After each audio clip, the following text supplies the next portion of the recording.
नमस्कार। मैं प्रोफेसर सतीश चंद्र झा अपने चैनल में आपका पुनः स्वागत करते हैं। जीवन में परिवर्तन तो चलते ही रहते हैं और इसका एकमात्र कारण नौ ग्रहों के गोचरीय प्रभाव को भी माना जा सकता है। 12 जुलाई 2022 को शनिदेव का राशि परिवर्तन हुआ है और वह वक्री गति से अपनी ही राशि कुंभ को छोड़कर मकर राशि में प्रवेश कर चुके हैं। अभी वह वक्रगत अवस्था में ही बने हुए रहेंगे और मकर राशि में 23 अक्टूबर तक वक्री रहने के बाद पुनः मार्गी हो जाएंगे एवं 17 जनवरी 2023 ईस्वी तक मकर राशि में ही अपनी ही राशि में रहकर प्रत्येक व्यक्तियों को उसके कर्मों के अनुसार फल देंगे।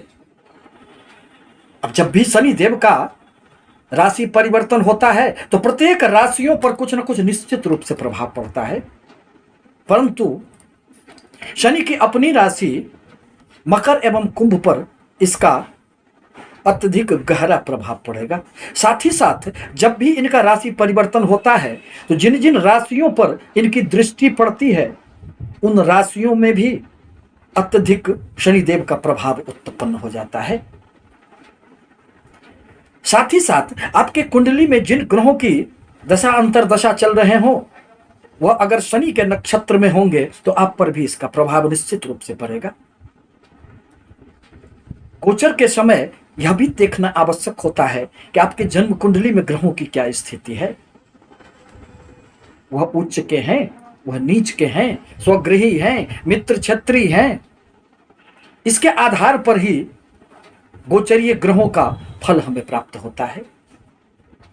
शनिदेव अभी वक्रगत अवस्था में रहेंगे और वक्री ग्रहों के संबंध में कहा गया है कि कोई भी शुभ ग्रह यदि वक्री होते हैं तो उनके फलों में वृद्धि हो जाती है, उनकी शक्तियां बढ़ जाती है, और वह यदि अशुभ ग्रह होंगे, पापी ग्रह होंगे तो उनकी भी शक्तियां बढ़ जाएगी। अतः शनिदेव वक्रगत अवस्था में प्रत्येक राशियों पर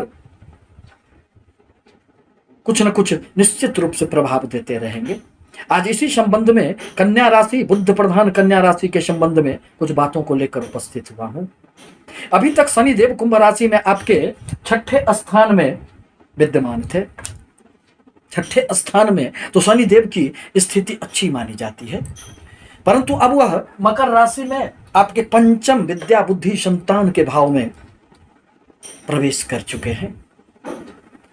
गोचर में पंचम स्थान में शनि देव का प्रभाव बहुत अधिक सुखद नहीं कहा जा सकता है।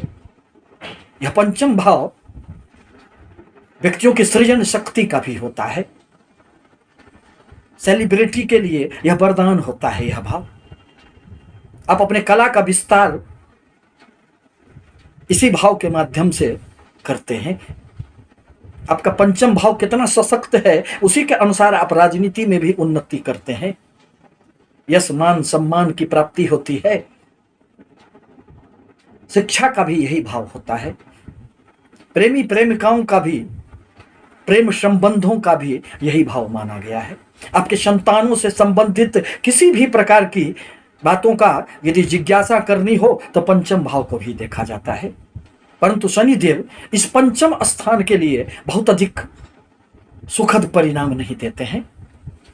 अतः जब तक यह वक्रगत अवस्था में रहेंगे आपका मन बड़ा अशांत रहेगा, आपको थोड़ा खाली खाली सा महसूस होगा, आपकी बुद्धि थोड़ी सी भ्रमित रह सकती है, आप उदास रह सकते हैं। छात्रों को शिक्षा के क्षेत्र में कंसंट्रेशन का अभाव बना हुआ रहेगा। प्रेमी जनों को एक दूसरे पर अविश्वास की भावनाएं जागृत हो जाएगी या फिर उनके प्रेम संबंधों में एक निराशाओं का भाव उत्पन्न हो सकता है। लाभ तो होंगे, आकस्मिक लाभ की संभावनाओं से इनकार तो नहीं किया जा सकता है। साथ ही साथ वक्रगत अवस्था में भले शनिदेव हैं परंतु स्वगृही हैं, अपनी ही राशि में हैं, तो कोई भी ग्रह जब अपनी राशि में होता है तो बहुत अधिक अशुभ परिणाम उत्पन्न नहीं कर पाता है। अतः थोड़ी बहुत समस्याएं हो सकती है। इस पर आपको निश्चित रूप से ध्यान रखने की आवश्यकता पड़ेगी। शनिदेव ही एकमात्र ऐसे ग्रह हैं जिनकी दृष्टि सबसे नजदीक होती है और सबसे अधिक दूरदृष्टि भी शनिदेव की ही मानी जाती है। वह अपनी तीसरी दृष्टि से आपके दाम्पत्य भाव को देखेंगे, अतः दाम्पत्य जीवन में थोड़ी सी कुछ तलखियां देखी जा सकती है। व्यापार में तो उन्नति होंगे, परंतु उस पर ध्यान रखने की आवश्यकता पड़ेगी। साझेदारी के व्यापार में एक दूसरे पर संदेह न पनपे, इस पर आपको ध्यान रखने की आवश्यकता पड़ेगी। शनिदेव उन्नति तो खूब देते हैं, यह जीवन में मालो माल भी कर देते हैं, परंतु इनकी कुछ शर्तें होती है, उस पर आपको चलना पड़ेगा। आप किसी भी प्रकार के अनैतिक कार्यों से जुड़े हैं तो फिर आपकी उन्नति नहीं होंगे। आपको अपने कर्मों का निश्चित रूप से फल कभी न कभी शनिदेव के प्रभाव से प्राप्त होंगे। गुप्त मंत्रणा का भाव भी यही होता है। अतः आपको अपने दाम्पत्य जीवन में खुशियां बनी रहे, इस पर ध्यान रखने की आवश्यकता पड़ेगी। शनिदेव की 7वीं दृष्टि आपके लाभ स्थान पर पड़ रहे हैं, जहां कर्क राशि है, चंद्रमा की राशि है।